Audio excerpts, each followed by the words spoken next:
Welcome, everyone. Hello, hello. Hey guys. It's Super Bowl weekend. Is it really? Yes. I had no idea.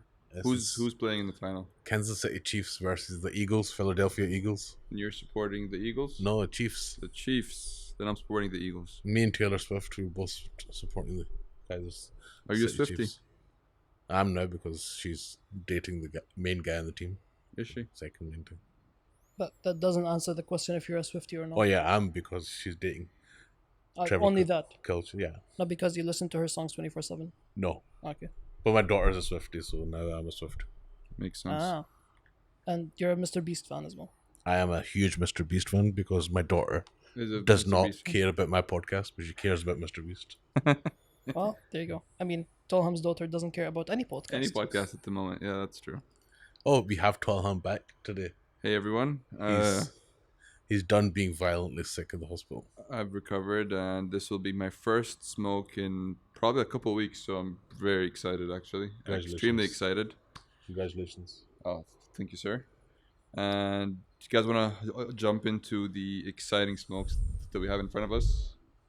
Oh, for once you actually sound excited. Yeah, I am very excited. You know, I mean, he got the chance to see something really exciting before with a anyone stint- else in the world. With a stint So. in the hospital when I was when I had my near death experience, it made me realize that I need to be a bit. It more... wasn't a near-death experience. I wouldn't call it a near-death experience. I almost got dehydrated to death, bro. We're not that lucky. I went there to actually check if he's still good or not. Yeah. And then I found him like actually walking around. I was like, oh damn. Oh man. Yep, you had me to deal with. Yeah. After all. So, Omar, you want to tell us a little bit about where we are today? So we're back for our second session with Vintage Cigar Lounge, which is in Barsha, between Mall of the Emirates and Dubai Hills Mall. Mm-hmm. And it's a beautiful place. We showed it the last time as well. But they also have their own in-house brand of cigars called Amarati. And this is the vision of Amr Tamimi, who on his first visit to the Americas founded the Amarati cigar brand and brought out the first generation of Amarati cigars. On his second visit, he then established 3 variants of the Amarati cigar brand. And now, on his third visit, he has done a collaboration with one of the best and biggest cigar brands in the world called Oliva. And it's Amarati by Oliva, and you can see it in the shot. Right and over there. This is being launched on the 18th of February. We'll put a link in the description if you want to come to the launch event. It's we're all going to be there, and I'm also bringing a few guests as well. My brother Asif being one of them. Yep. And it's going to be quite an exciting launch. It would be exciting to like meet the fans of the podcast on that event. You know, just our groupies. Imagine they all rent a van and they like drive in. Yeah. With, like, and they follow you home. Big And Habano del Podcasto. Yeah, that would be awesome. So if you guys can all come to the event and meet your heroes, we'll be more than happy to oblige. Yeah, just like Tolham met his hero again this week. I did in the He office. It was actually I took the meetings of that minute, the meeting minutes of that meeting. And I've never seen you excited to take that. Exactly. Those many minutes. Yeah, the guy was like literally just looking at his mouth. Is like, yeah. The guy is like yawning. The guy is yawning. It's like in court when you get this. Tub, look, I'm really excited to jump into what we're gonna smoke. So, in front of me we have 3 cigars that we're going to choose from.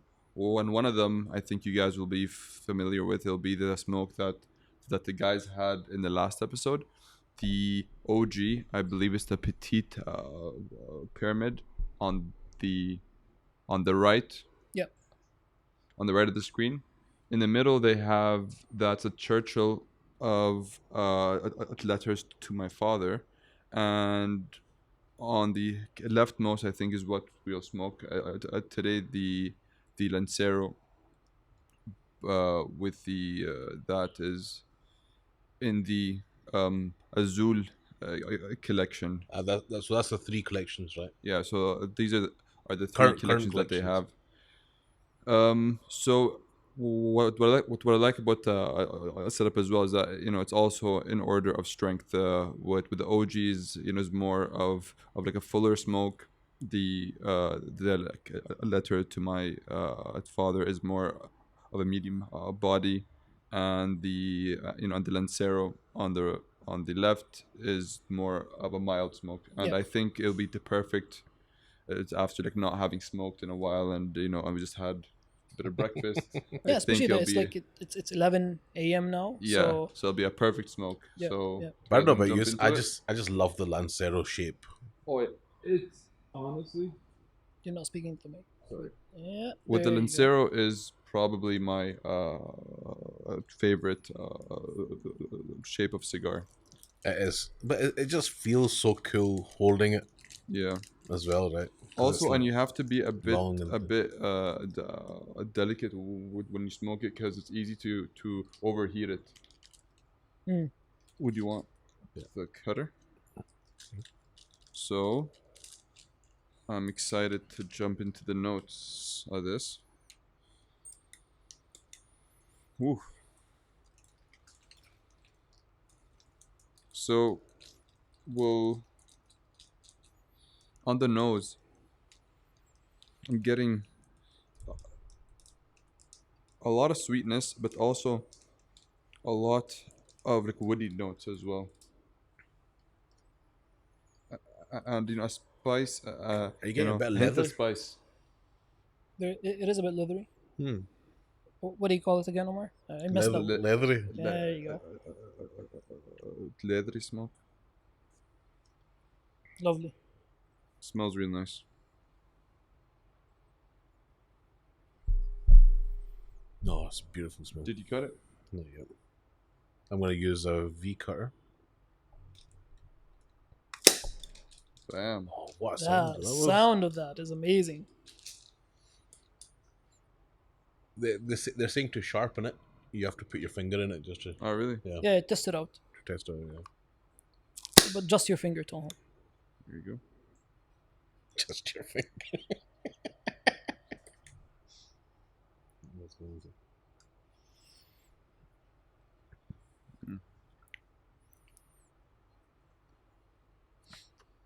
Can we all agree that having a Lancero with the V cut is probably the most perfect way to So have a cigar? when you do a V cut, do you like the V cut to be horizontal or vertical when you're smoking?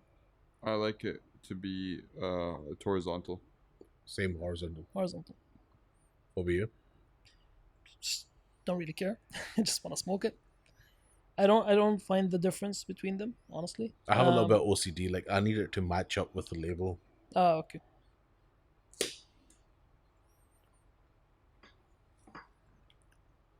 So on the cold draw,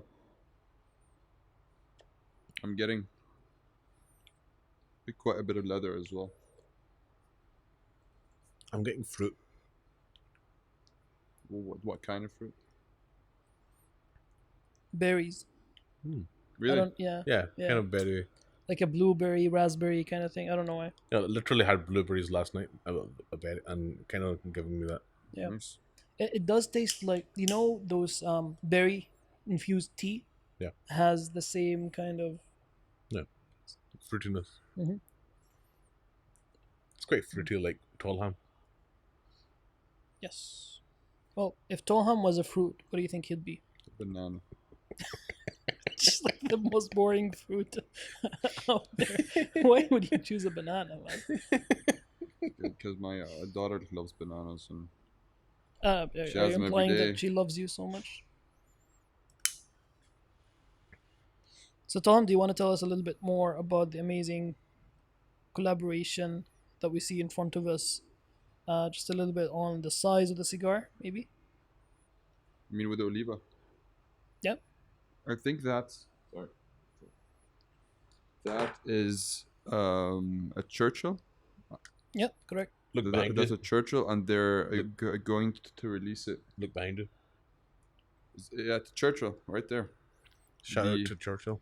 Yeah, um, and they're going to release it in three sizes as well. I believe it's going to be a Churchill, a Robusto, and the last one would be a Pyramid, I think.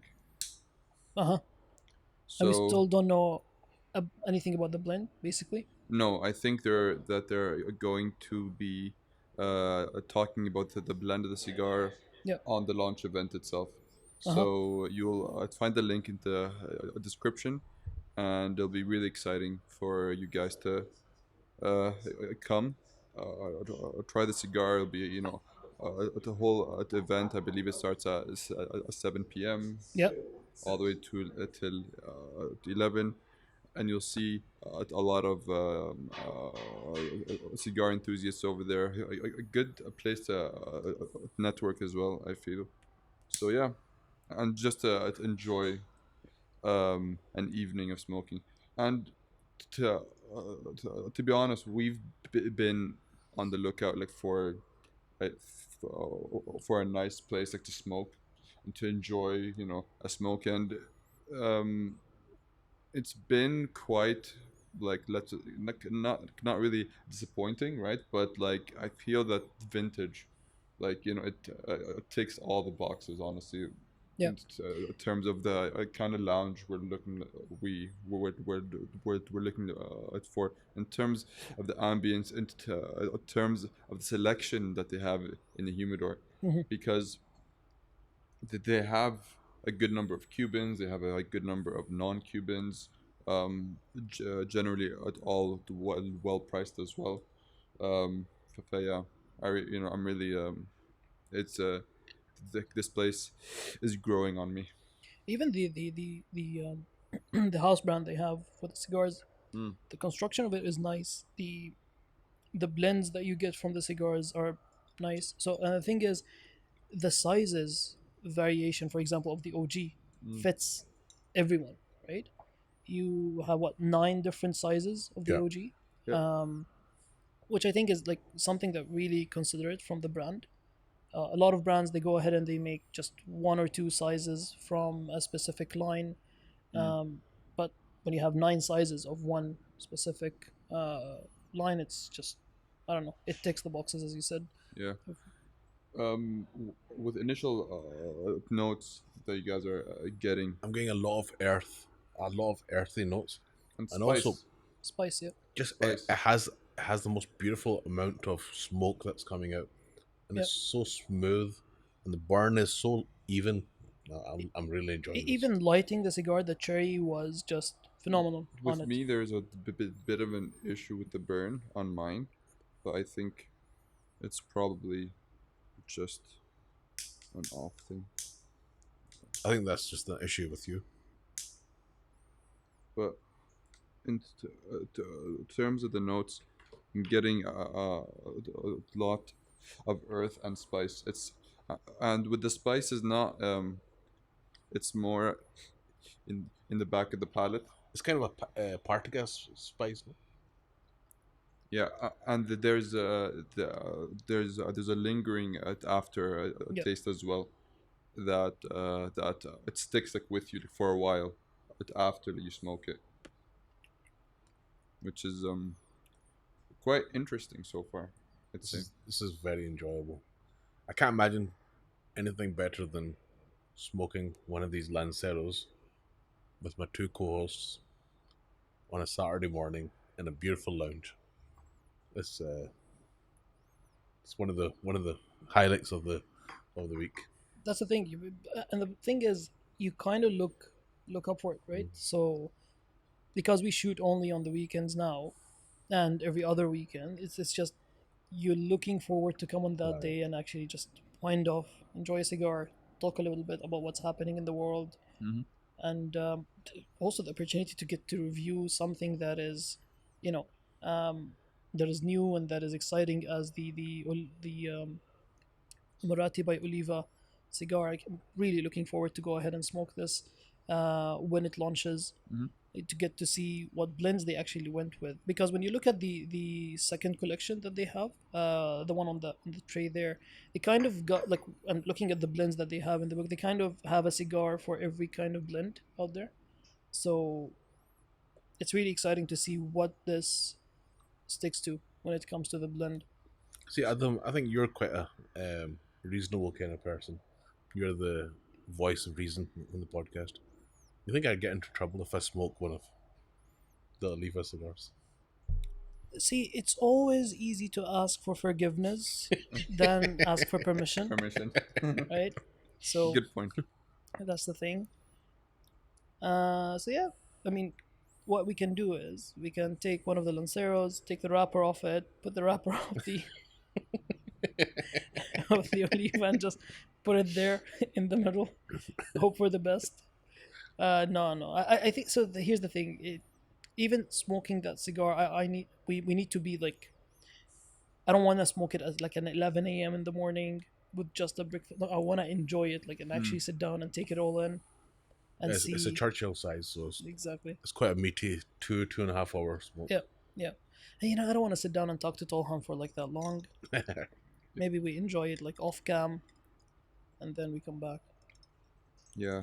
You're not that lucky. Let us know, guys, if you preferred the podcast just me and Adam. We're actually gonna see from the number of views. Right? Yeah, So we're gonna see if that he's gonna pay people to like it. He's gonna go in and just keep on repeat. Yeah. Repeat. Just you'll see the with the numbers from like one IP address. Yeah, he'll go create a bot with a VPN and just does that. No, I actually did miss Tolham last time. I think when we had the conversation, me and you, on the last podcast, I felt more like a grown up. That makes sense. So like the way that the podcast went so smoothly and the flow was without me having to Is that banter with Tolham. just a fancy way of saying it was a boring conversation? I'm trying to get to the point where I actually missed you on that podcast, where you just ruined it. So We're I'm trying to find a way to say it without actually saying it. But yeah, How's your week been? You had any emergencies in the washroom.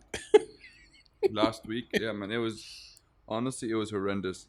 Like I've like the day that I got sick, right? Like I had to rush back home because I had to just like explode from both my ends at the same time. Hopefully, Mihan does a good job. It was, and you wouldn't wish it on your like worst enemy. But honestly, it was quite a like when you recover from the hospital and all that kind of stuff, you kind of go through like a body cleanse. Like you're on bland food for like a week, and you're not. But that's all drinking you any eat anyway, coffee. no? That's all you eat anyway, bland food. Yeah, according to like you, because you just like to eat spicy stuff the whole time. So I have a theory of what happened to you. To be honest, I don't know. I have a theory. Look, it was a viral infection. So I have they did the lab results and stuff. So yeah, but the doctors were doing more like so many lab tests on you because they had no idea what was happening.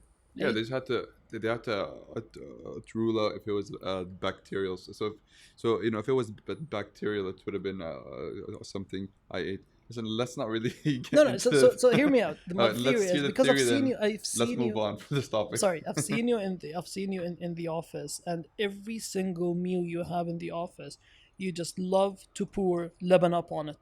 Yeah, the amount of enzymes that you've been ingesting in the last couple of months. But that's healthy for you. no, but they were like building up to that day. We're like, you know what? Now we're gonna go to work, and then you've had an overdose of enzymes just doing what they're supposed to do. Yeah, maybe. But honestly, like the turning point was last week, and I came into work. And honestly, when you're away from the office, like for a few days, you kind of miss getting back into the grind of things. Yeah. And you miss the banter in the office and just camaraderie Thanks and for all that saying kind you of miss stuff. me. Huh? Thanks for saying that you miss me. I miss the team. You're just one aspect of it. A small aspect of it. The retro hail on this, I Oh, was yeah. just about to say, pure fruitness. I'm You know, getting a lot of pepper in the retro. I've been scared to do a retro hill because I'm recovering from a cold. So what are the notes you're getting on the retro hill? A little bit of like the fruitness that I was getting from the cold draw. I get a bit of that. I don't know. It's just now it's stuck in my head. With Just, me, just honestly, raspberries and blueberries is stuck in my head. To be honest. wow, man, that's amazing. With me, I'm just it's the woody notes that are dominant on my palate with this one. Do you have There's the a lot of booklet? woody notes. What do you need? The booklet. Yeah. So this one is which one? It's the Azul. Sol Azul. It's Sol Azul, and it's one of these two. Ah, okay. So the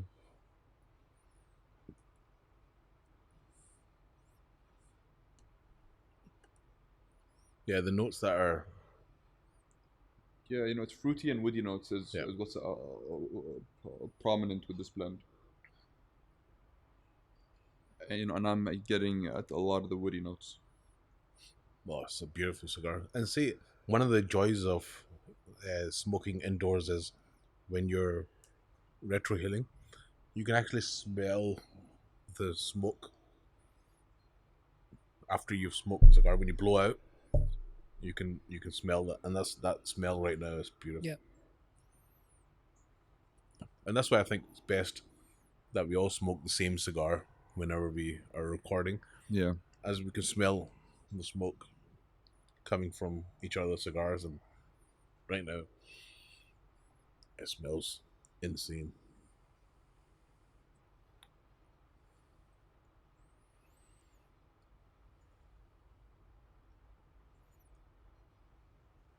So Tolham, you brought your watch collection today with you. Yes, I did. I brought So- a couple of my Did you get Amarati watches. Did you get your Rollies in? No, Rollies. I'm not. I'm not a fan. Yeah. No, it's I thought we can maybe just delve into a bit of our hobbies, and one of the things that is a hobby of mine.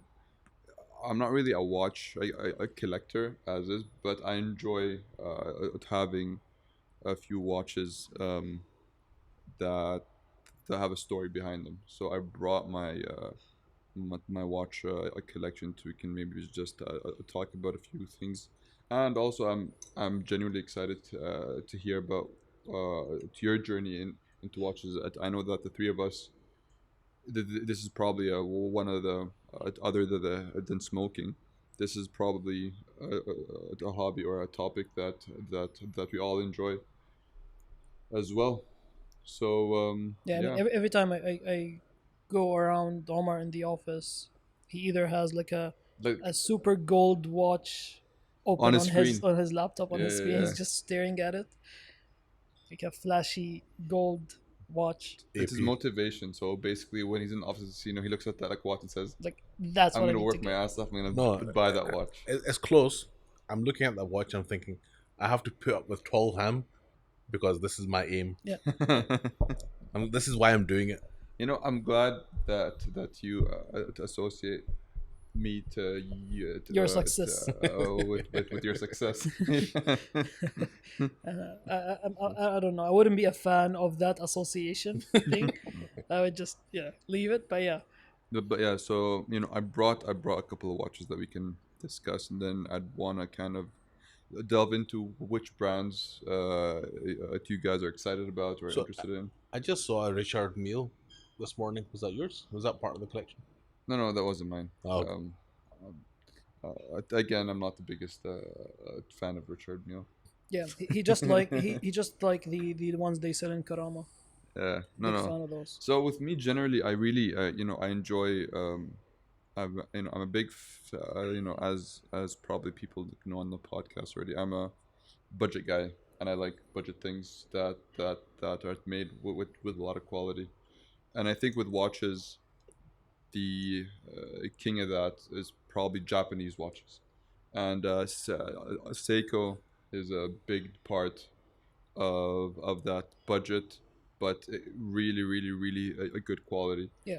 And with the one I'm wearing right now is the Seiko 5 GMT. Check it out on cam. We'll take a few pictures in the end, I guess. But I'll take pictures. yes, in you'll the take end. pictures. Yeah, exactly. No, I there's bought no way. this. It's not So we collective. asked Tolham to take some pictures of a cigar he smoked, and there was pictures of socks in the This was background. early days in the pod. So I So, actually so, bought so now this. you're an experienced photographer. No, I'm not. I gave up immediately. I bought this like watch when I went to Japan, from the Seiko showroom in Tokyo. So that's the thing. Seiko showrooms in Tokyo are Man, it was insane. Like Okay. just imagine, like. So what was nice about Tokyo is that because of how condensed it is, Yeah. most buildings and shops are in like these. It's really small but tall buildings. Mhm. So the showroom itself was like 6 floors, but each floor was like the size of this room. they? Okay. So it was like really really small, and on each one of the floors, it had a collection. So on the first floor they had the Seiko 5 GMT. Then on the next floor they had their chronograph collection, and the floor after that was another one. So it was really really like, um if I were to I told like my wife, if I'm gonna buy a watch in Japan, like Yeah. because of the novelty of it and the memory that will get, basically of buying that watch, Yeah. and to have a story behind it as well. So yeah, that's the watch I bought from the showroom itself.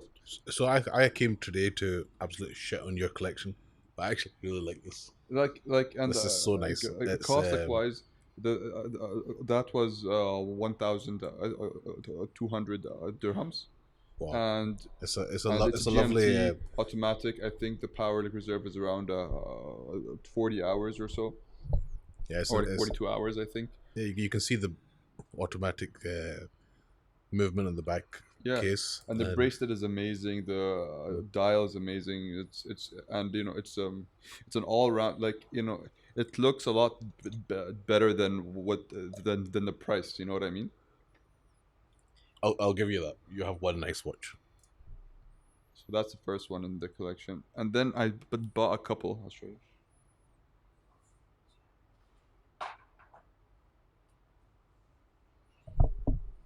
Sorry.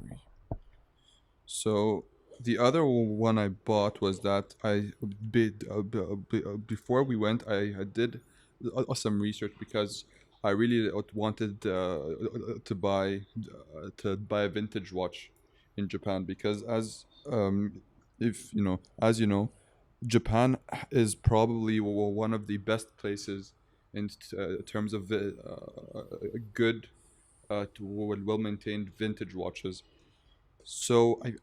I found a shop. I don't remember what the name of the area like was. It was a small shop with an old man working on all these old vintage watches, and the majority of them were Seikos, Citizens, and at Orient. And that's where I bought these two watches, where basically me and my wife would wear the both of them. These are dress watches that are vintage as well. It looks like a tank with a metal bracelet. One of them is a two-tone with a gold dial, and one of them is a steel with a black dial. So it was a very like nice his and hers. These are Seikos, man. Yeah, Are they the only rectangle watches that you have right now? yeah, and I love that shape, especially when you wanna, if you're in a suit, or Yeah. if you're in or if you're in a something of a bit more formal, like kind of a setting. I just really like the shape And of I a like the rectangle. thickness of them as well. Like the majority, at least, of rectangular watches, they don't come with like a really really um, thick. Oh wow, I like the gold one. So originally, I bought the gold one for myself, but my wife liked it so much that we went back into the shop, and I found that black one. So I told her, you can wear the gold one, Yeah. and I'll take the black one. But But the thing is, you can it's they're exactly, unisex, right? yes, So both of them, we can both wear whichever one we want. I just have to add or like reduce yeah. So the the, bracelet of the the gold bracelet. one reminds me a lot of my Mori Lacroix. That's a brand that you like, eh? I'm I in used love to with have that one of brand. What's them. the story behind that, by the I way? used to have one of them. Marie. Yeah, I love the brand. So here's the thing, when it comes to watches again, I like really good looking watches, high quality build on them, but a good price, right? Um, and the story behind it was actually so I was traveling, going to college. My first ever flight, flying to Cyprus. So my dad dropped me in the airport, and he was a bit emotional that I'm traveling away from home, like first time ever going away from home, only child, all that. And then he looked at my wrist and is like, You're going there without a watch?" I'm like, "Yeah, I didn't really get that much thought of it, and I've never was interested in a watch, to be honest, Yeah. back then." And then that was his watch, so he got that watch when I was born, so around 1996. So he took off his watch and he gave it to me, and Oh he's like, wow. "Never leave without a watch.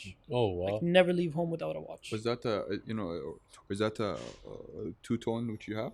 Yep. That's a two tone. Yeah. So he's like, "Never leave home without a watch," and that's it, right? And I put it on and never left it for like until like those 4 years in college. Every day before going to college, put it on, go, and I was like taking care of it so much. I would spend like probably an hour and a half every month just cleaning every link in the bracelet. But that's the thing. When I came back, then I started researching the brand even more, right? And I found the only shop that was selling them. It was actually a jewelry shop in Dubai Mall. Mm. So I went there, and that's like last year. And they had this summer collection, special edition, where the dial comes in three different colors. Yeah. Mm. So the Tiffany blue, the white, and the orange. And it comes with two bracelets, a rubber orange and the normal steel bracelet. Still. And I have an orange truck, right? And for me, I was like, just, I don't know, fell in love with the orange watch. It has the same, it's a, not the same, it's the so close gradient of orange with like the shade of orange with the car. And I just decided to invest and just buy it. And back then it was around 11,000 dirhams for the watch. Nice. I got a really good deal on it, a good discount. So I got it for like 9,000. Nice. Yeah, I went into the shop. I was like, listen, take all the discounts you can give me. Like, take the Fazan, the Isad, and this and that. Just I need this watch. Just whatever it is. And basically, I got the watch. Yeah, and it's just to me that brand specifically, they don't go ahead. So they have three different collections: the old retro chronographs, and then they have the new ones, the Acons, and then they have the luxury kind of line, which hopefully one day I get to own one. But they're just so special. Every time you see a Muri, it's a bit different than the other lines. Some brands, when it comes to watches, even if they have like different collections, you still kind of feel they try to put the influence of the brand so much into all the collections that they kind of look so similar Mm. from one collection to the other.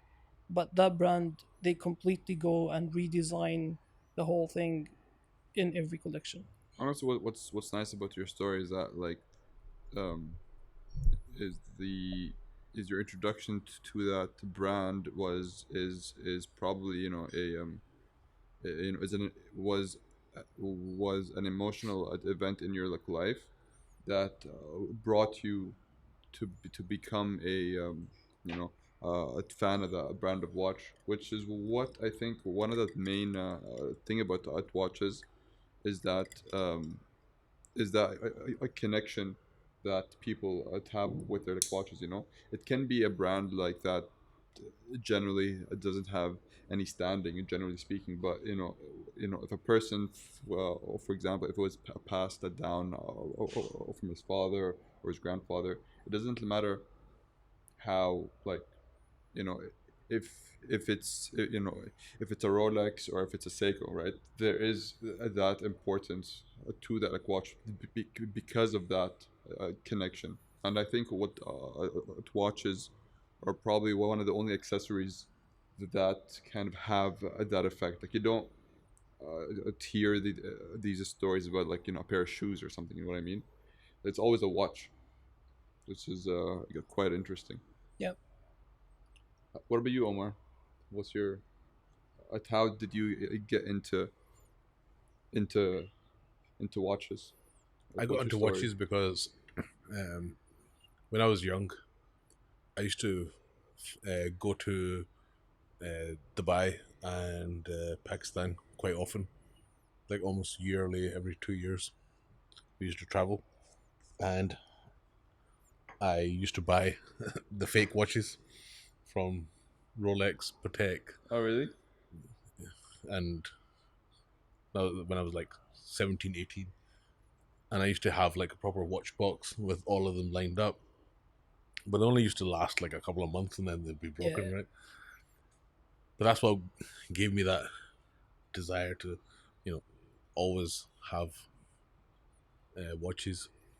Um, and actually, before that, when I was young, maybe like when I was between the age of 5 and 15, my brother-in-law has like a watch shop uh, in Glasgow, and he always used to gift me on my birthday or whatever a watch like a Casio or something. So I always had a watch on my wrist. Nice. I loved it.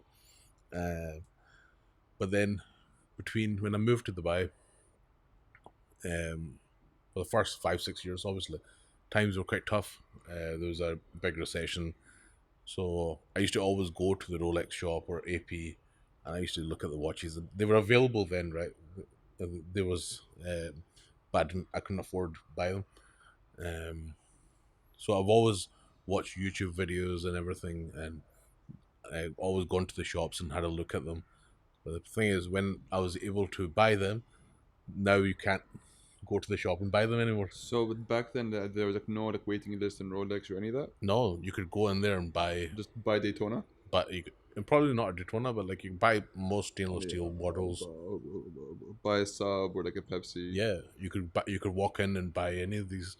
You could walk into AP and Audemars Piguet and buy a Royal Oak or Royal Oak Offshore. Well, speaking of Royal Oak, one of the watches I bought in Japan was a Casio Oak. Have you heard of those? Yeah, Casio. Yeah, yeah.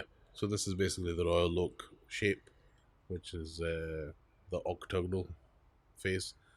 Um, but the problem is, if you walk into Rolex or AP now and ask for a stainless steel watch, they just laugh at you. Yeah, that's a bit of a shame, honestly, because you have to build your profile with them and buy all these like what watches that you might not Yeah, necessarily exactly. want and spend all that money just to get a chance of buying that watch you do want. That's exactly it. Now I've traveled quite a lot, right, over the past few years, and any boutique you walk into at AP Rolex, there's no stock whatsoever. So I'm like, why should I go and pay a reseller to buy a watch when the actual brand itself doesn't want to sell me? So Mhm.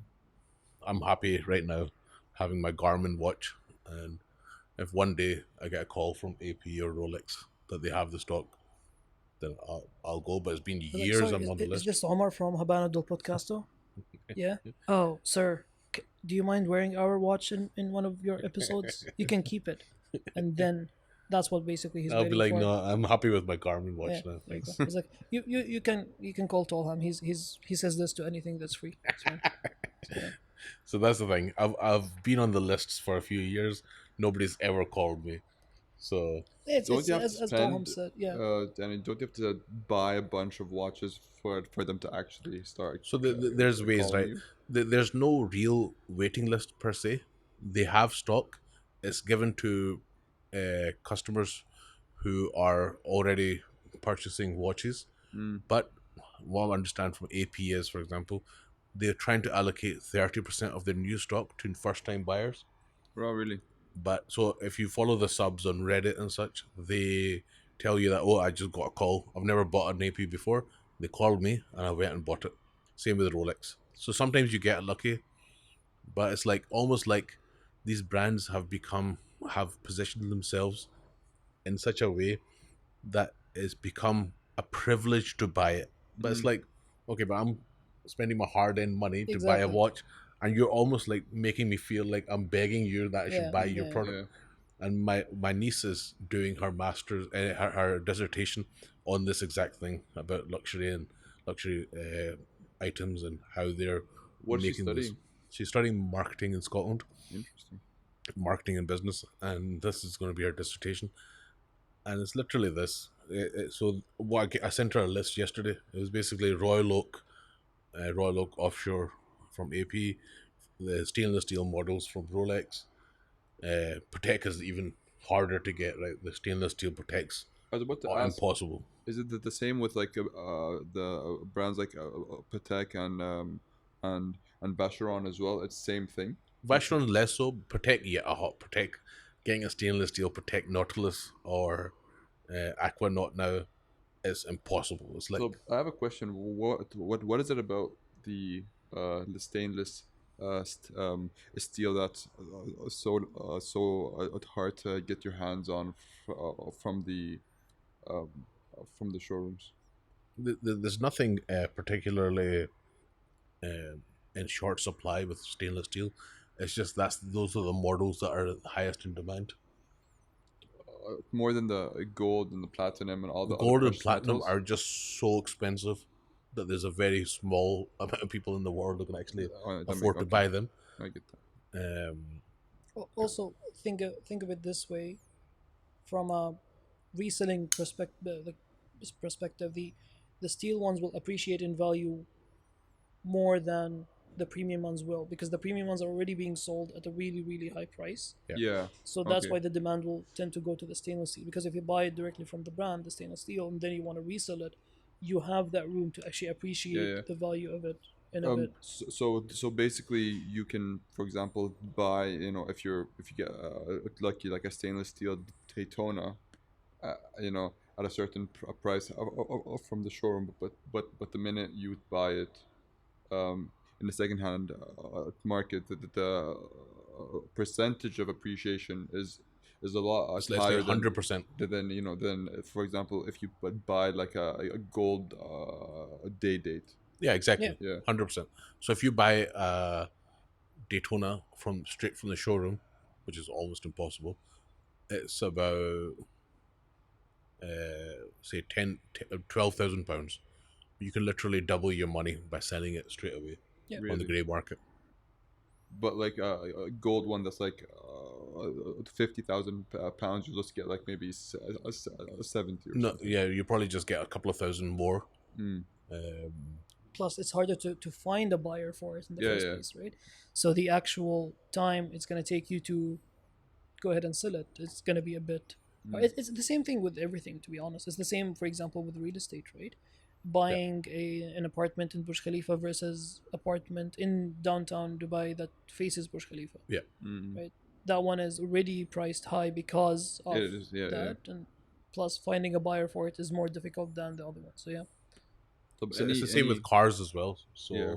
for example, maybe it's just my luck, but cars that I want, are also the exact same situation. The Porsche GT3, Yeah. Porsche GT3 RS, GT2, they're the same. Almost impossible to get onto the list to buy one direct from the showroom. You have to buy it from a reseller, and again, there's about 50% markup. Yeah. By the way, I'm probably halfway through, and the pepper has just been building up on my palate. What's your experience been so far with the cigar? But one of the things I've been enjoying is that it's been quite mild this whole time. Yeah, it's It's very really smooth. enjoyable in the morning. I find it very smooth. Even on the retro hill, it's quite a smooth, kind of earthy, peppery note. Um, I think we made the right choice choosing this over the other ones Yeah. for this time of day. Are there any watches that you guys have your eye on for like next purchases or like I think me and you have the same one. the same one? Yeah. Which one is it? The Jaeger LeCoultre. Oh yeah, but with me that's not like the next one I want to buy. With Ah, me, the next one you want to buy? I thought like something that you want to buy eventually. yeah, that's what the it's the Reverso. Is that the Yeah, one you're talking? yeah. Look, I love the Reverso, but for me, I kind of have a hard time just like picturing myself with something that expensive on my wrist just because of the amount of care I have to take. If I hit it on a wall or something, I'm gonna feel Yeah, really but if really you bad. afford such a watch, you're see the thing is because you're thinking of it as now, Yeah, like our let's say financial status, yeah, that becomes something that oh really expensive. But same thing like buying a Rolls Royce now. It's like oh what if I hit it? Would I even afford like changing the brakes? No, you're not gonna think that when you actually afford one and buy it yeah. because for you it's like a normal purchase, right? Mm. Because that's when you can afford it, you will buy it. It's not like you're not gonna buy it when you can't even afford it yet. But I just the innovation that went in behind it, and I went and I saw it from that pop up they have in Dubai Mall. Yeah, It's just a sexy watch, bro. Yeah, you, yeah, you know the it's history really behind nice. it, why No. why the reversal came about. So, basically, it's made for polo players. Oh, okay. So when you're on a horse and you're gonna play polo, you don't want your watch getting damaged, so you can just turn it around. Reverse it. And the other side of it is metal, Yeah. so it's a rough game, right? You're hitting the Hmm. paddle thing, whatever. And it's a piece of art. Like Yeah, when you reverse it, beautiful. like the every watch has a different art piece like engraved on the Mm. back of it. So you can even like so what I saw online, people are actually going ahead and engraving more stuff in it just to make it personalized Yeah. for Mm. the actual owner, right? I think you can also buy one which has a watch face on the other side as well. Yeah, Yeah, like to but that's a more expensive one. yeah. Ah, okay. I've one of the ones that they have a it's a reverso with a basically it's a perpetual calendar, and on one of the faces it also has a tourbillon, but that one is like expensive, like Yeah. it's like next level expensive. Yeah, yeah. Um, but the two watches that I have with my own with the next ones I want to get. Well, one of them is a watch that our colleague has, Ammar, the Seiko Alpinist. That's a very nice watch. That a beautiful watch. It's one of like if I were like to have a Seiko, it will be the GMT which I'm wearing, uh, and the Alpinist. It has a very very very nice green dial with touches of gold in it, and it's just a timeless piece. And the other one is from an independent watch brand based in the UK. Actually, it's a brand called Studio Underdog. I don't know if you guys have heard of them, but they No. make these like really really really cool funky chronographs, where the dial is really poppy. So the one that I have my eye on is the watermelon the dial. The only kind of issue I have with that brand is they sell their watches in drops, so you have Mm. to go on the go basically just they go on their email list, and when they make the drop, you have to just go in and buy it. It's And not even a pre-order kind of scheme. no, no, no, you just have to like go in and order it what once they have a drop. And I checked its prices in secondary at market. With watch itself is priced at around 2000 to 2500 Dirhams or dollars? uh, dirhams. Okay. On chronograph 24, it's for around like 3.5 to 4K. On Unas, Yeah. they have it on Unas. It's for 6,000 at 500, which is So a yeah, what I would do, I would just buy two when the drop comes in and sell one on Cron 24 hundred and keep percent to one and just make your money back. yeah. Yeah, like but like it it is a bit annoying when and when where Johnny where you kind of have to be on a waiting a list like for an independent for an independent watch brand. Though that's my only gripe about it. But the watch is itself is Yeah. probably I always wanted a like a bit of like a funky watch like when you bought the orange like, watch. It is Yeah. it's a for example it's a piece that like pops, right. That's what I'm missing in my collection, It's and I like the have one my he's eye wearing on that now. one. Yeah, so I have the sketch, which is actually a watch that looks like someone actually drew on a paper a prototype, and then they just decided to go ahead and build it. And you can see from the dial, like the imperfections of the dial is what makes it a bit unique. Yeah, I've seen these in Dubai Mall. Yeah. Yeah, it's really nice. Again, it's that kind of AP kind of shape. Yeah. For our locals. So I got that one Yeah, I on the way just to our noticed those honeymoon imperfections. That's from the Emirates flight itself. They were selling them. Ah, okay. And I just there's a white one and the black one. this is really cool. It's quite light. Yeah, the material is I don't know what sort of like plastic it is. Like polycarbon plastic. It's supposed to be like lightweight and yeah. Yeah, in this kind of range, I really like the Tissot PRX. Hmm. Those are really nice watches. So yeah, so I got my dad one Yeah. a year ago, and I was like, you know what? Thanks for your watch. Here, I'm buying you a cheaper version of whatever you got me. PRX or this one? No, PRX. PRX. Does he like it? Yeah. Yeah. What's He the only dial wore like? it once though on the wedding. That's it. On my Oh, really? wedding. Yeah. Yeah. Never seen him wear it again. I was like, I'm happy with my Apple Watch. I was like, okay. That's because I stole it. By the way. I've never had an Apple Watch or a Garmin. Yeah, you're big on these like watches. What's good about them? What's good is that I don't need to, um, when I go to the gym or go for a walk, go cycling, I can literally just press a button and it records everything, and syncs up with my Garmin, and syncs up with Strava, so I get all the information that I want straight to the app, Yeah. and then I can just track it, and that's what I like about it, and I don't have to worry about it getting scratched or it's relatively cheap.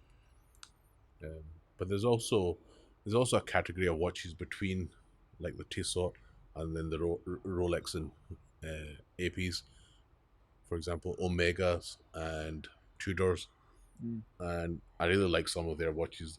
I think they've really gotten that market sorted. Would you put Grand Seiko in that kind Yeah, of? so Grand Seiko, Tudor, Omega, I think that's that middle bracket Yeah. of watch brands, and they bring out some really nice, really high quality watches I for feel from the three reasonable of them, prices. from the three of them that you mentioned, Omega's probably the biggest one. I don't know, of the Tudor's three. pretty big. But would but if you had to choose like to have one watch between a Tudor or an Omega. Or I'd buy a Tudor. Oh really? Yeah. I'd go for an Omega. Tudor is basically just what Rolex was 20, 30 years ago. As in, you could walk into the showroom, buy a watch, reasonably priced. It's a tool watch. But I feel that the history of Omega generally is just I a don't bit know. more. Tudor's got a really good history as well. It's basically just Rolex. So. Well, it's not really just Rolex. It's a Tudor. It's it really kind of grew into its own like niche. I feel Yeah. it's a bit sportier than Rolex. I feel I love their titanium lines as well. Yeah. They're really really nice. But I feel like if an an Omega Speedmaster is probably one of the one of the watches that's almost instantly recognizable Yeah, it's a remarkable watch for on your Omega wrist. itself, right? Yeah.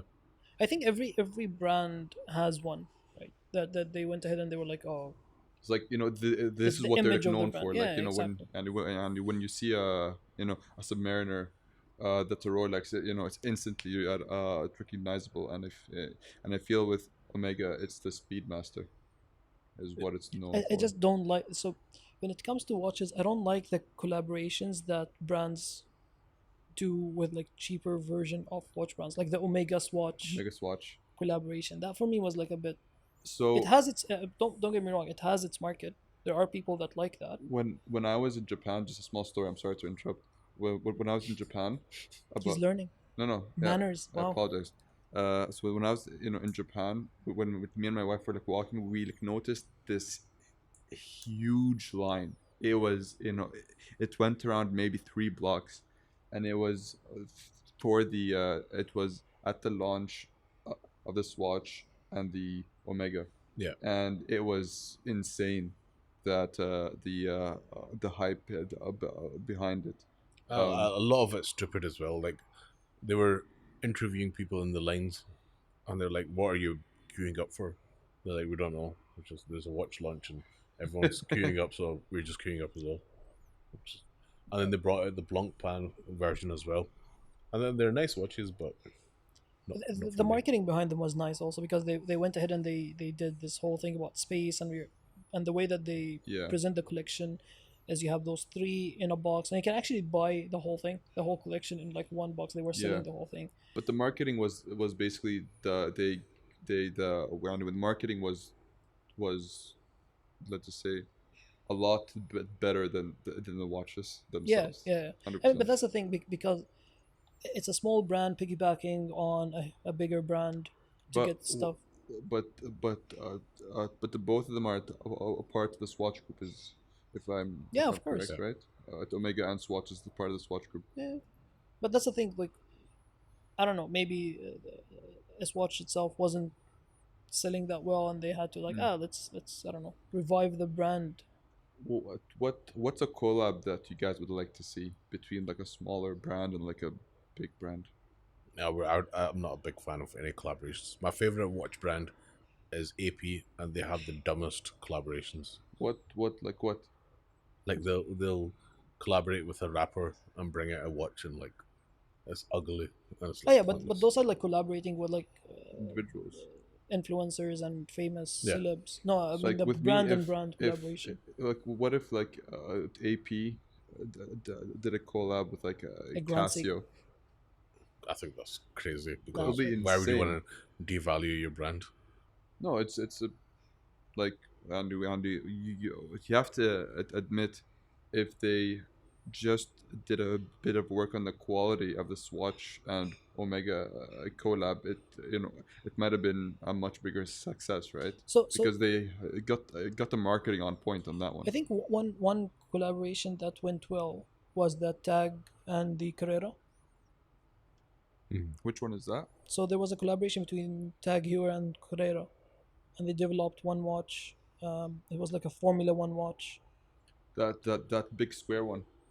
No, that's the No, not the. That's a that's the Monaco. Monaco. That's a Monaco. So it's in. You can go to Mall of the Emirates Tag Heuer shop, and it's like It's right there. right there. Yeah. So it was a nice one. So that was a nice one that you can pick up. The Carrera. I don't know. I don't know much about Carrera watches. If Yeah, me there's neither. any, I don't know. But that was a nice collaboration. For me. My biggest gripe with AP is that they brought out the Royal Oak Offshore, Anything else they bring out, new models, collaborations, are all rubbish. Really? The new Côte that they brought out model, it looks like a Armani watch. It's just What is it? What's the material? The no, new. it's good materials, but it just looks ugly. Whereas Rolex have probably about 10, 15 models, which are Real amazing. nice. Like I think watch enthusiasts go through a journey where the first watches that they like are Rolex, and then they think, "Oh my god, there's so many better brands out Yeah. there," and they go looking at all the other brands, Mm. and then they realize that all those brands, when you buy them, they literally drop 50% in value when you take out the showroom, and then they go back to appreciating Rolex again because literally they have some of the most amazing collections. Mm. You can literally go into Rolex. Obviously, you can't buy them because they're not for sale, but they have the models there, and you'll have anything from a GMT to Pepsi to Submariner, Daytona. There's just so many iconic models that they have. That's true. Yeah, because like with with AP, they're probably just known For the Royal Oak. for the Royal Oak, right? With other like, lines Other are not lines are that just known. are just useless. But I feel well, if I were to own a luxury like watch, I would I'd probably I'd lean towards Vacheron just because I like how understated it is, um, in terms of the way it looks on your like, wrist. For me, if I'm spending Vacheron money, I would rather just By get, Patek. buy a Patek. But then again, Patek, you can't. But You can't buy them very is easily. it the same price point like for a Yeah, Vacheron and a it's Patek? similar. Patek, Vacheron, and a Langenson, a Langenson. The Those German, watches are so nice. beautiful. But just, I think Patek have this thing where they can bring out anything, and it's just very, very high quality. It's Talking about beautiful. Patek, what's your opinion on the Cubitus? I actually quite like. I'm gonna be controversial here. I actually quite like the Cubitus. Oh, really? Yeah. It's basically just a Nautilus but in a square shape. I actually really like it.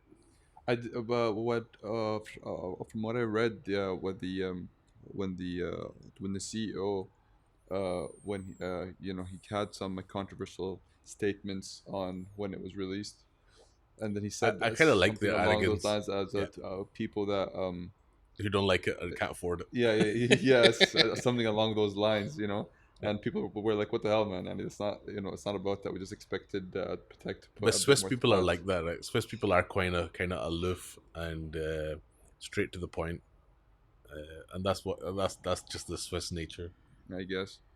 But with me, with Patek, um, generally, I'm just a big fan of their like of their classic like line. I don't know what the name of it is. I think it's a Grand Chime or something like that. But those big Pateks that have that perpetual calendar and just look classy as hell on your wrist. Well, they're all like museum pieces, right? Yeah, but like I'm sure you've never seen somebody wearing them. like what's that one Patek with with the with the globe in the middle? Yeah, What's the name of that watch? I know. I think it's maybe the world. The like that Patek is if that's on your like wrist, it's quite it's quite the statement. You know what I mean? But with the Cubitus and the Nautilus, they're probably fantastic watches, like, right? But like if you were to buy a sporty like, watch, I would rather get an AP. You know what I mean? Yeah, but the sports models in Patek are like so unobtainable. Oh, really? No, It's that bad? you'll never be able to go into a showroom and buy it. I heard on one video that I was watching that when you buy it from the showroom, they make you open it in the showroom Yeah, because because they don't they want you don't to resell it. want you to just take it out with the box. make you open it inside the showroom. So the Patek is just a different league on its own, right? Where they have the sports models, which are completely unobtainable. Then they have the the the watches you were talking about, which are effectively museum pieces. The collectors are buying them; they're keeping them in a safe. You'll see them come up in auction, maybe, but nobody's like walking around wearing one, right? You'll see them bringing out some models like the Tiffany, Yeah. which was like it was only retailing for about say £50,000 or something, but on the resale market it was like in the millions of pounds. And Really? you only had like some celebrities walking about wearing them, like Jay-Z or some. You'll see somebody at an event wearing them, and it's just like very very small quantities. But the way they market it is just unbelievable. Like one brand we didn't even mention until now, is Richard Mille. Do you understand, Danny? Are you, because given that they're probably the from all these like watches are the most expensive of them, right? And no, sorry, but with me, I was never a big Fan of the looks of it. fan of the look. They're just Yeah. too clunky and sporty. Like you'd picture like an athlete So or like a tennis player Yeah. wearing them, but it's, if you're so, just a regular guy with that on your like wrist, so the thing is, again, just my marketing hat on. I just think that Richard Mille, the only thing they played right is the marketing. Yeah. That's it. They but made the engineering celebrity. behind the watches, is it like next level, or is it? So it's again, yes, there's really nice engineering behind them, but also at the same time, unneeded engineering behind the Is it watches. really Yeah, unneeded? I mean, if you looked at like the Chiron, the Bugatti collab with Richard Mille, Yeah. where they have like an actual kind of model of the engine Engine, inside Was with that the a Jacob and Co? Hmm? Wasn't that Jacob and Co? Yeah, I think that was Jacob and Co. oh, so That was Jacob and yeah, Co. yeah, into sorry, that. but we'll speak about that later. Yeah, so that kind of But I get what you mean. watches, I don't Like- like it's unnecessary maybe. The thing is, Richard Mille went ahead and their vision was, okay, we want to get celebrities, like high-end celebrities, to wear our watch in public to hike up the price of the brand as much as possible. Like if you were to compare it with like a car brand, it's like a Pagani or something. Yeah. It's like it's like It's like a Bugatti know, Veyron, right? yeah, it looks amazing on every level, but it just it's not practical. Just from my point of view. So I'll give you my 2 cents on this. As if somebody's wearing a Richard Mille, it's a statement that I am the richest man in the room. Right. So it's more than a Patek. It's more Exactly. than a Rolex. It's more than a Vacheron. It's just And the way they other marketed it is the hardest sports for a watchmaker to get into is basically golf and tennis and F1, because those sports, it's all about being lightweight, right? You can't play golf wearing a normal watch because the impact of it hitting the golf ball, you'll ruin the watch. So they've developed it and marketed it so you can wear a Richard Mille while playing golf, and that's why all the famous golfers are wearing it, because it doesn't affect the movement. Same with tennis. You got Rafa Nadal, he could play tennis while wearing a Richard Mille, even though you're trying to be as light as possible on the tennis court, but he can wear it because it's very light. Yeah. And it absorbs the impact. And the looks of the watches, I don't know, I just believe that it's gonna be hard to tell the time when you look at it Yeah. because of the amount of stuff happening. Like it's not in the end, a watch is supposed to tell you the time, and I don't think I'm gonna get the time right when I look at it. But one of the things that you mentioned right now, it makes a lot of sense because I remember I was in a shop one day and I saw a guy in front of me wearing a Richard Mille, and then you just you It's recognizable, right? because he's wearing it, you just like you start like- looking at the watch and then you start looking at the guy and like Trying to connect it the has dots and like, that effect, so that is Yeah. very true.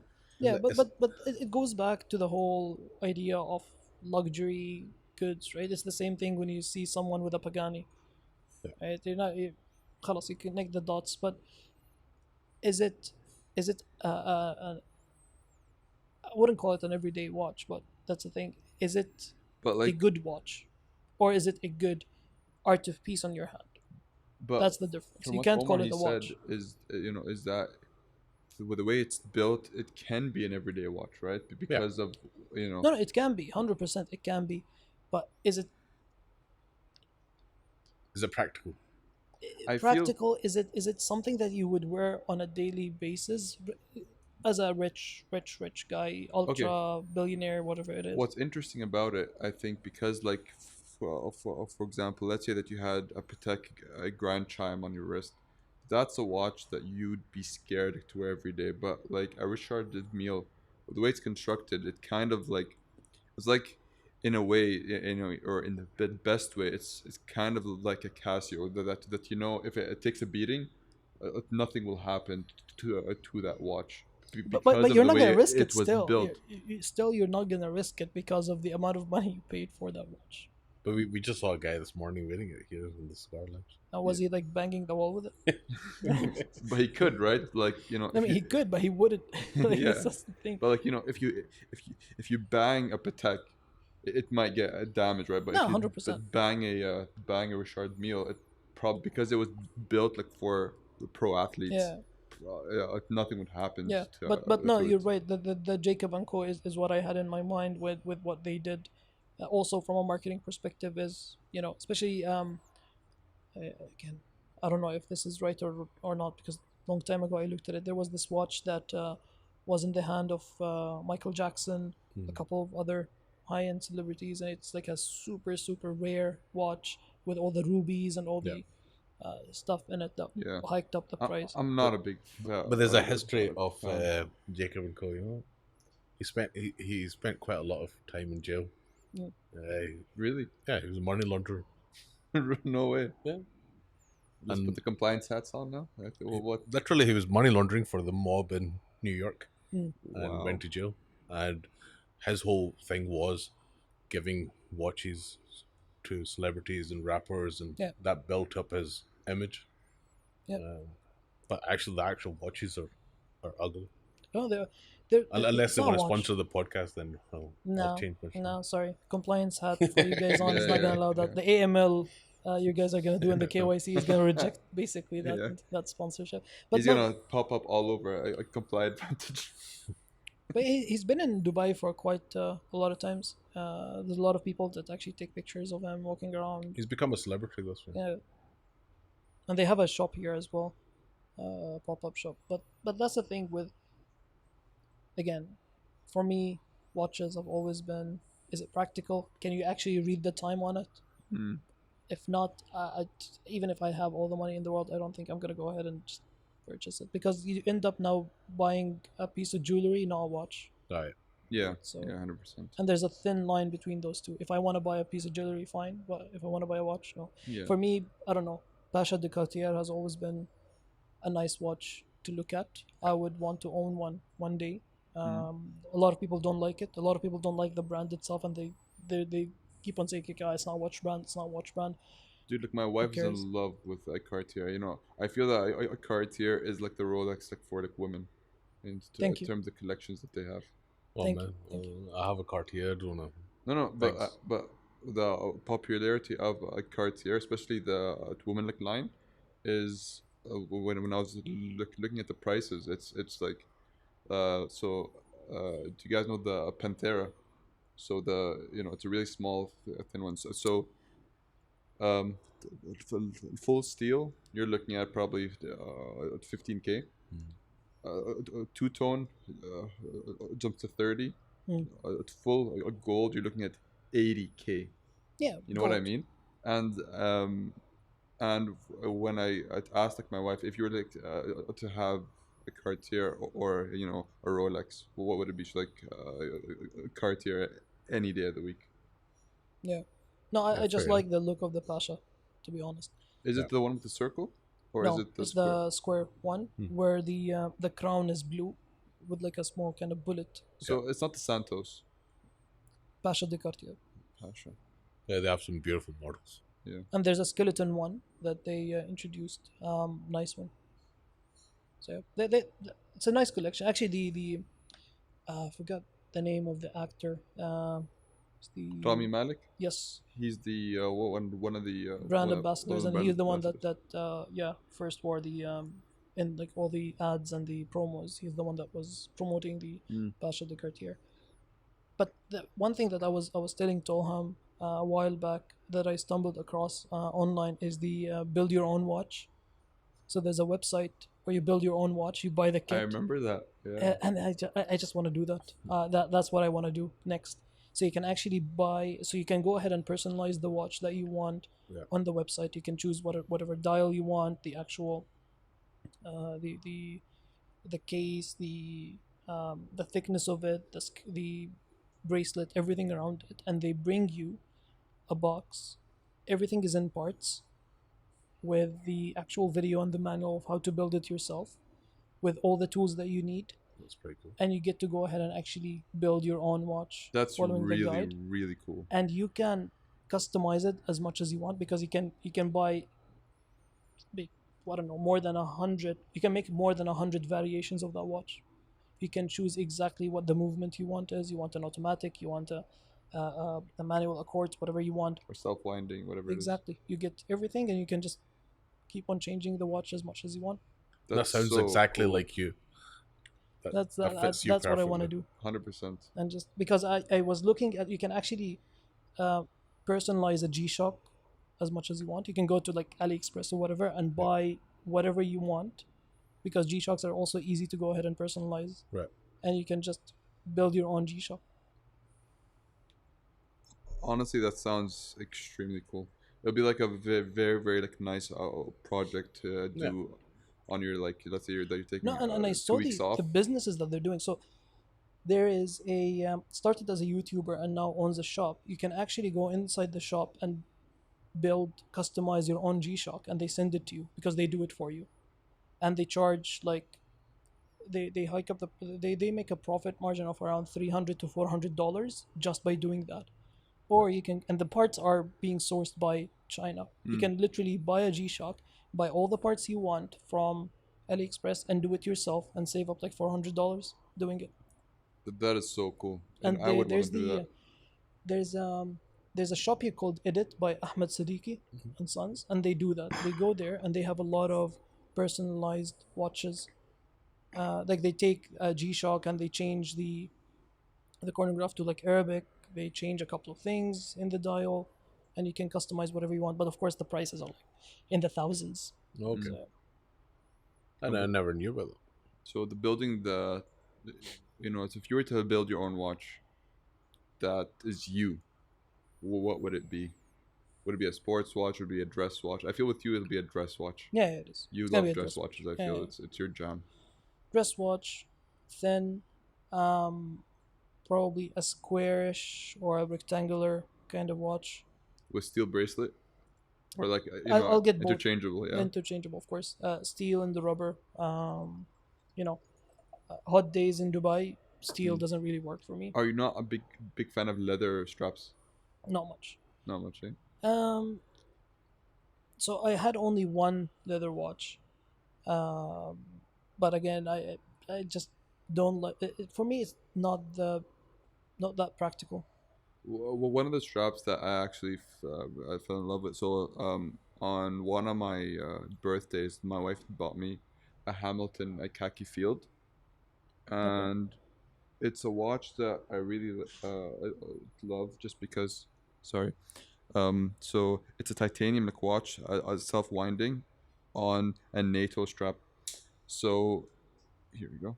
It's a watch that you can change that strap really easily, and it's quite a rugged like watch, and it's one of the things that made me I'd fall in love with titanium is because of how light it is, and Hamilton I think are very very good bang for your buck brand. It's priced, I think, a bit more expensive than Seiko, but it's a Swiss quality, and very, very, very like rugged and nice.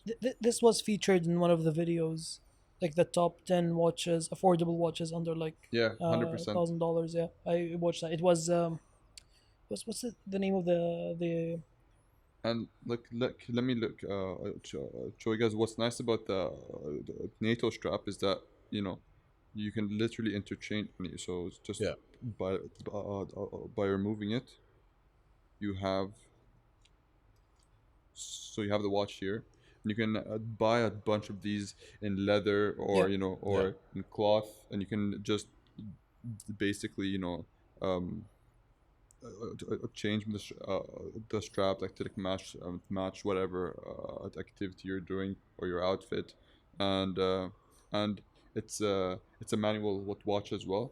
Hmm. So what I like about manual watches is that they last, or the reserve on a manual winding watch is a bit is longer than the automatics on the Seikos, Yep. and yeah, it's a watch that I really, really like as well. I think one brand when it comes to watches that everyone hates, and I still don't I don't really have anything against the brand or with the brand. I don't never I'll never buy them, but a brand that everyone hates on, especially watch enthusiasts, is Mm. Hublot. Yeah. Yeah, And is it really that bad of but a there's a quality? reason, right? So like they so and with those watch guys that I like watch with the reason why they hate on it is because their like movements are very cheap, but then like they charge a premium just because of the name. Yeah. Yeah, So the actual cost of the movement might be just like a few like a few hundred dollars, but then they'll like go ahead and charge you 8,000. You know. yeah, it's just crazy. Again, the watch itself in terms of aesthetics is basic, I think, really. Frank Miller, or Frank Miller, is a watch that I see a lot of advertisements on, especially with their weird dials where the numbers are all jammed up. Mm. But also, I've Crazy never, hour. sorry, yeah, the crazy hour one. But also, again, when it comes to watches, I just don't understand. People are now wearing them really as just a jewelry piece, more or Yeah. an art piece more than an actual watch. Yeah. And that's also what's hiking up the price of actual watches like Rolexes, because it's hard to find a brand right now that's not trying to get into the segment of, oh, we're not actually a watch, we're a luxury jewelry shop Yeah. that's selling watches. That's what I like about independent watch brands. Um, there's a lot of independent watch brands that are not very like known, but the quality behind their like watches is insane. Well, one of the ones that I've had my eye on for quite some time now is I think it's a Swedish watch brand called Maen. I think Main. it's Man. Yeah. Main. And they have these beautiful, beautiful square. No, not square. It's a bit of a rectangle kind of watch. It's in the middle kind Yeah, of it's thing. in the Yeah. middle, and it's with full steel, and it looks amazing. And the price points are very, very reasonable, like around And they're thin. five That's the hundred thing that you don't really dollars. find a lot. Yeah, Thin watches. they're so nice, man. Yeah. Like And that's when the Patek Cubitus came out.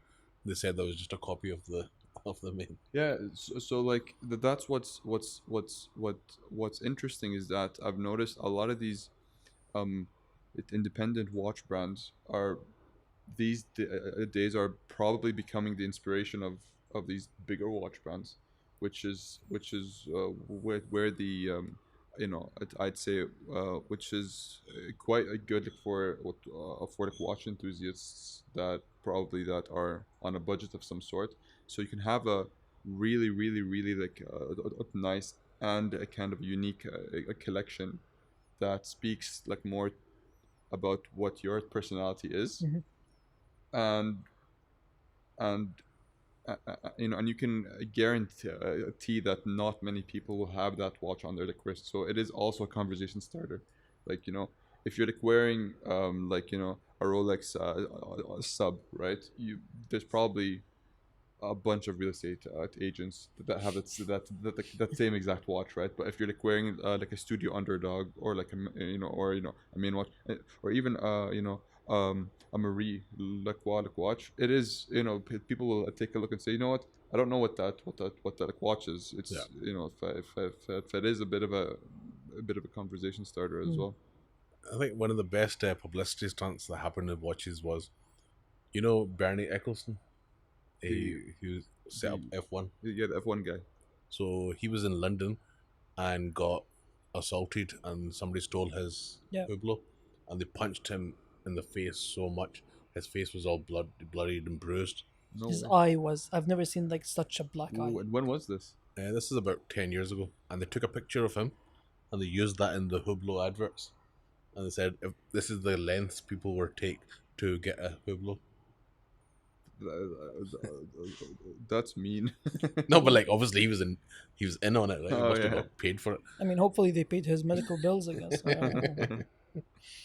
But yeah, I mean, that's the thing. Some places in the world, like that's what I love about Dubai. You can actually literally go to a cigar lounge with a Richard Mille, or go out in the street walking around with a Yeah. like $1 million+ watch in your hand, and everything's fine. They make all these videos, these influencers. They Uh, have the- Richard the- Mille the- put it on the car. No, no, I'm gonna those go videos have are- lunch and then I'll I- come back. Yeah, you're having lunch. You're literally like a meter away from your car with a video camera, just Yeah. recording the car. And who the hell would go and take it, man? The funniest was that somebody did that recently, where he put his Rolex and his money on the car, went into the shop, got a bottle of water, and came straight out. And people were commenting saying, "Did you not pay for the water?" Because he literally just walked into the store, picked up from the fridge, and walked out. Yeah, It's so it's all just a publicity stunt. But again, the thing is, but still, you still get like, it's so normal to go walk in the street with an expensive watch, and you can just love Dubai for that. But if you do that in London or oh, Europe, you can't do that. On them. your hand will be chopped off, man. It's like, Yeah. No, it is. It is a. good thing about Jordan is no one is gonna get what no one's gonna really know what you're wearing on your wrist. So yeah, he has a watch.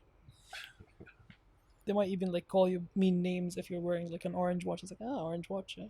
It's like, But yeah. since What I've a weirdo. moved away from, working in mainstream finance, I've stopped wearing. Sorry, can you please put the cup on the table? Yeah, or yeah, something? yeah. I'm going to do that now because it's been a hazard all morning.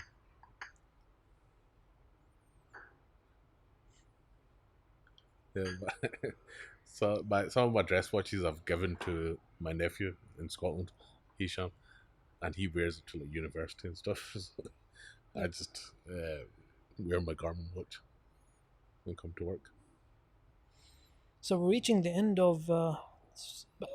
Honestly speaking, I kind of like this one more than the OG. Really? Yeah.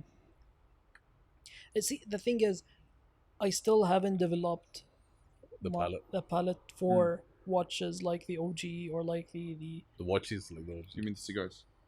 God damn it. See, Yeah. that's what happens. That's what happens when you're like at 11 a.m. recording a podcast and talking about watches for like an hour or so.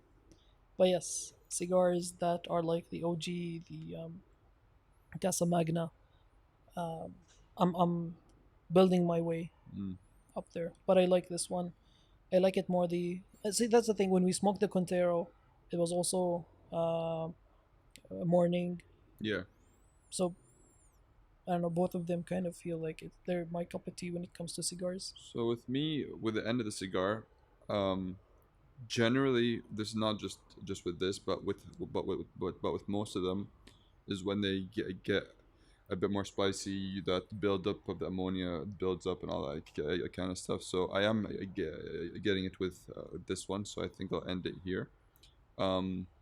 But the but one of the things I really enjoyed about this one is that it was smooth and mild all throughout, with a build up of the pepper up until the end, and it for like a non-Cuban, I'd say that this is quite comparable to a lot of the non-Cubans that we've smoked Yeah. so far. A very, very enjoyable smoke. And I think I'm quite looking forward to the 18th of Feb for the launch of the Oliva, Yeah, because that'll be later in the evening. We'll have had a proper meal. It'll be a full, big Churchill style cigar, and we'll have some guests with us as well. yeah. It's going to be quite an exciting. Unfortunately, we're not going to be able to record a podcast, but we Yeah. will be taking videos of the event, and it's going to be on our, Socials. on the socials as well. So at some point, I think after the launch, we can do a podcast with one of the cigars, probably on in a later stage. Yeah. Well, the thing is, I think in Ramadan will be yeah. very nice smoke. I think by the time we're gonna release this episode, and you guys, whoever is hearing, it's already after the event, because we can't mention the collaboration before the 18th. We can't post about it. So by then, again, hopefully everyone would have enjoyed, you know, everything we have to say about the Amarati by Oliva. By the looks of it, it looks like a nice cigar. Yep. We haven't opened it yet. We couldn't take like a smell and seeing what the initial notes that we're getting from it. But We'll have an episode where we kind of review it. no, 100%. Yeah, Well, pretty if excited. we get our hand on one, I don't know how the stock is gonna be Well, when it launches. Hopefully, they have enough for us to at least get 3 sticks. we can probably on the day of the launch, just a sneak 3 on our way out, and just and we'll smoke them. So on the wear a next episode. jacket that has like pockets in the inside. Yeah, just put them in when we leave. But yeah, I really enjoyed that smoke, guys. It's been a really nice smoke to get back into it after a couple of weeks of not smoking. I'm pretty excited to try the rest of their line. Yeah. The letter to my father. I haven't smoked an OG yet, so I think you're gonna enjoy the OG. I think you're gonna enjoy it. Yeah, I'm pretty excited to smoke an OG at some Because point. as well. you enjoyed the Casa Magna, you enjoyed the Monte Cristo that we smoked with Omar, and honestly, it's right there when it comes to cigars. It's really similar to those two. But I wanna see if we can smoke like an OG that's a bit bigger in size. Just kind of enjoy it and Yeah. a bit more. Yeah. And thank you, Trollham, for bringing in your watch collection. No, it's a pleasure. It's been really I interesting. think, I really sorry. Yeah, I really enjoyed talking about my collection and just sharing it with the audience, and we'd love to kind of like when we have a guests on in the future to kind of, especially with watch enthusiasts, Yeah. not only as cigar enthusiasts, maybe we can possibly discuss the collections of other people as well at some point. That'll be a lot of fun too. We can do it again in 10 years' time when Trollham's collection will be all Patek Philippe's and Richard Rolexes. Mille's. Most likely going to be a bunch of Seikos that they're going to be discussing. No. It's gonna be Grand Seikos. I'm not a big fan, to be honest. At those price points, I'd rather have the Omegas and the Tudors, if I'm straight up with you guys. But Okay. it is what it is. I might change my mind in. I don't know. Hopefully, one day I'm gonna convince you to buy a Muri. Yeah. Yeah. Who knows? I really enjoy those watches as well, but not the orange one, to be honest. It's just not my style. Your I'll style need is to more of the Tiffany blue. I'll need to buy the car and then I'll get the watch. We can wrap your Subaru. Yeah, make it orange, eh? Yeah. I guess. Yeah. So This a was big fun. big shout out to Amarati Cigars, to Vintage Cigar Lounge, and to the owner for letting us shoot here. And we'll catch you in the next one. Yeah, guys, it was a lot of fun, and I will see you next time. Love you guys.